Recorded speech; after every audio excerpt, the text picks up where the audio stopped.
All right, here we are writing the answer key to our Unit 7 practice test. I haven't looked at this in about a year, so it should be pretty fresh. A couple of riddles here.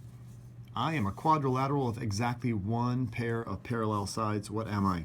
Start off with maybe your parallel sides, and in order for them to be only those two sides, just make these doing something else that's not parallel. And this shape here then is a trapezoid, okay? So that's the best answer, all right? I am a figure with three 60-degree angles. What am I? Well, it seems to me like that is going to be an equilateral triangle. All equal angles, 180 degrees in a triangle, equilateral triangle. I am a quadrilateral with unequal perpendicular diagonals and two lines of symmetry. So start off with perpendicular. Here are your diagonals. They are perpendicular and they're not the same length. That would be one.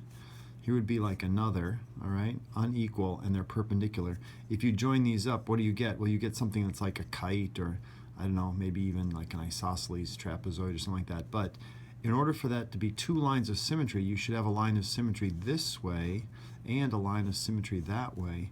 In that case, you're going to wind up with a rhombus, all right? A rhombus is going to be two lines of symmetry. So then this next one is with a picture. Identify using the most accurate name based on these markings only. It might look like a square, but there's no marking saying these angles are equal. There's only marking saying the sides are equal, so really it's one of these, which is, guess what? A rhombus again, okay? So that's the same name. Don't get tricked into thinking that because one has an answer, it can't use it again, all right? That's a square on hinges.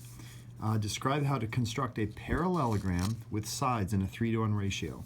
So know what a parallelogram is, of course. 3-to-1 means that this here is going to be the same length as these three like this, all right? So a little thumbnail sketch. Well, the way you do that is with a circle, right? So if I make a circle by a center and a point here, there's a circle. And then I'm going to click on this and make another circle. And then I would click right here and click on that and make another circle. All right, so how do you do that in steps? Step number 1, start with a circle, and then you could say circle with 2 radii like that, and you can write it out. I don't have time to do it, but you can mark those maybe like that.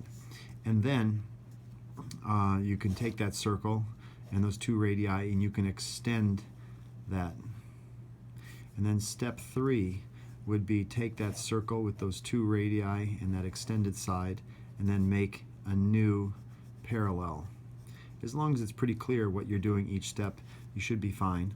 And then step 4 would be take that circle with those 2 radii and that new parallel and then click and make a new circle like that.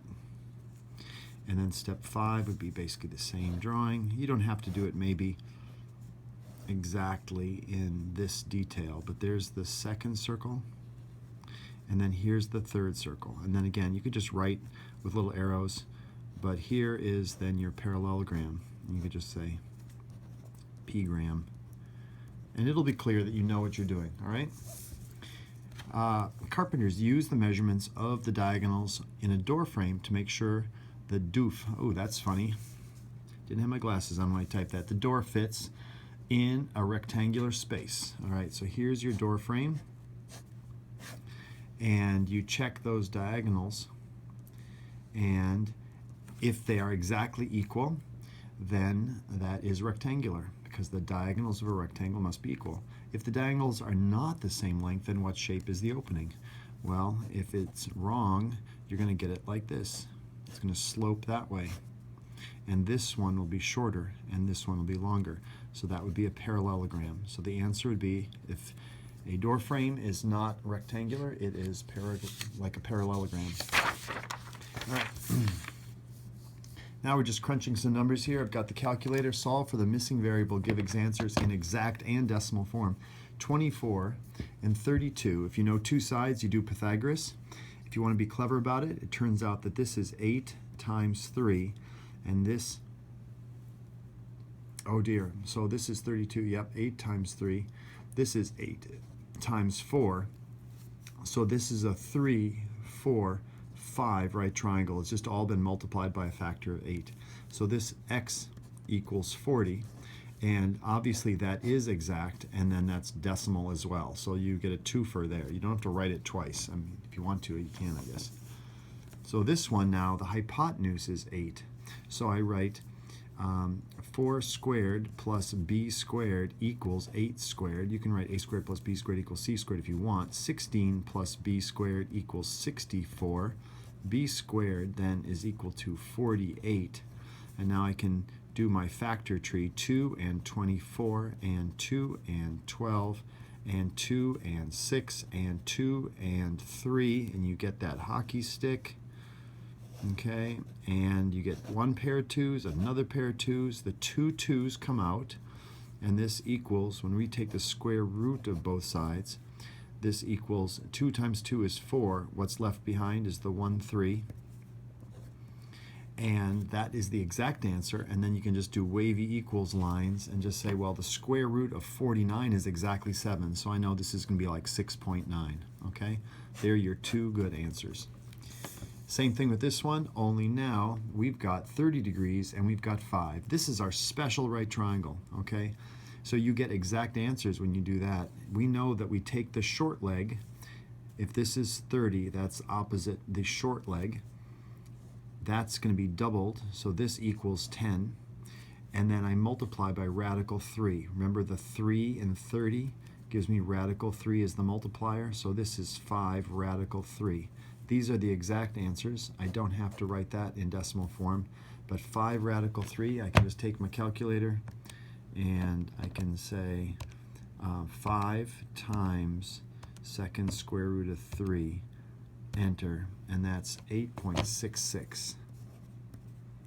Oops, approximately 8.66 is where I wanted to write it. It has nothing to do with 30 degrees. This one here, 16 and 7, and I'm looking for an angle. So here's our first SOHCAHTOA problem. So what do? I identify the parts of the triangle. Start with the right angle always, and you'll never go wrong. That's the hypotenuse. Then look at the angle that you're referring to, and that is the opposite side. So that means the leftover one is A. I don't care what's going on here. I do care about this 16, and I care about that 7, so I write the cosine, that's AH right there. Cosine of W, whatever that is going to be equal to the adjacent 7 over the hypotenuse, always the smaller over the larger, which is 16. So what is W? W then is equal to cos to the minus 1 of 7 over 16. Okay, so I got my calculator here, make sure it's in the right mode. It's in radian mode, so I go down and make sure it's in degree mode. If you ever loan your calculator out, you want to check it. I use mine in radian mode all the time. So I do second cosine and then 7 divided by 16. Okay, and I get 64.05 degrees. So that is angle W is approximately equal to 64.05 degrees. All right, this should go pretty quickly if you know it. More triangle stuff here. How long is the diagonal of a square with 10 centimeter sides? Draw a nice picture. You can label it if you want. You don't have to be super careful to do that if you are just solving a problem for yourself. 10 and 10, what is that? Well, in exact form, it's just 10 radical 2. Should take you 30 seconds. If we are multiplying it out, I happen to know it's about 14. Check it on a calculator. Find the area of the following triangle. Where the area of a triangle, you should know this. It's 1/2 base times height. Well, I need to know what this is because this is the base. If this is 5 and this is 3, I can do Pythagoras. This is an easy 3, 4, 5 triangle. Again, you'll see it all the time. So that means it's 1/2 4 times 3. So that is half of 4 is 2, so that's 6. All right, that's an easy layup. You should expect at least one like that, maybe. The following triangles are similar. Find the missing side. Okay. If we know they're similar, then the sides are in the same ratio. This is the concept behind SOHCAHTOA. So you should be comfortable with this, that I can make a fraction. You just have to compare corresponding things. If I make these into a fraction, that would be like a tangent ratio maybe. 2 over 4 is going to be equal to x over 10. Cross multiply and solve. 20 equals 4x, then 5 equals x. All right. Finally, a circle fits perfectly around a square. Find the area of the circle. The area of the circle is that formula right there. I know what pi is. I just need to figure out what r is and square it. So what's the radius? All right, the radius.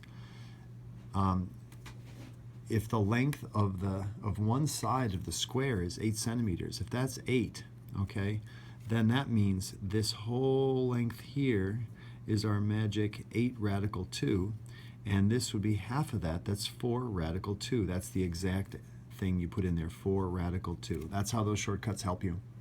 All right, then when I square 4 radical 2, 4 squared is 16, radical 2 squared is 2, 16 times 2 is 32 times pi. 32 pi is the exact answer, and if you want to find it out approximately, 32 times pi is 100.53.